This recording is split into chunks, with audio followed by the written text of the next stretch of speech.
અને વાત કરીએ બેન સાથે બરાબર જે કઈ કઈ આઈટમ આપણે રાખીએ છીએ અને શું સર અમે રાખ્યું છે રાગી દહીંપુરી, પાલક ટાકોસ, બીટ્સ પોકેટ, પ્રોટીન કટલેટ્સ ને આયુર કોલ્ડ કોકો. બરાબર છે. આ વસ્તુ તમે જાતે જ બનાવી અહીંયા જ બનાવો છો? હા સર, અહીંયા જ બનાવીએ છીએ. એના ફાયદા શું? સર અમે આમાં છે ને ઓઇલ મીન્સ કે લિમિટેડ યુઝ કર્યું છે ને મેંદો કે એવી કાંઈ મીન્સ કે જેનાથી ફેટ વધે કે એવી કાંઈ વસ્તુ અમે યુઝ નથી કરેલી. બરાબર છે. આ તમે રાગીનું બનાવેલ છે? હા સર, રાગી છે અને ઘઉંનો લોટ છે. બરાબર છે. આ છે ઈ પાલક છે, એમાં જુવાર છે, પાલક છે અને ઘઉંનો લોટ છે. અચ્છા, અને આ છે બીટ, જુવાર ને ઘઉંનો લોટ. આ ભાઈ બીટનું બનાવેલું છે, સરસ.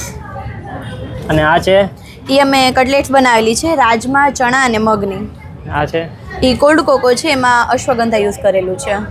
બરાબર છે. અને તમે અહીંયા આયુર્વેદિકમાં જે જોબ કરો છો? ના, અમે આયુર્વેદિક સ્ટુડન્ટ છીએ. સ્ટુડન્ટ છો? અચ્છા. હા. તો મિત્રો ખરેખર 2 દિવસ આ રહેવાનું છે અને અલગ અલગ પ્રકારના તમને અહીંયા સ્ટોલ મળી જશે કે જે તમારા હેલ્થને બેનિફિટ કરશે ને એ જ બધી ફૂડ પ્રોડક્ટ અહીંયા મળવાની છે. તો એકવાર છે ને જરૂર વિઝિટ કરજો.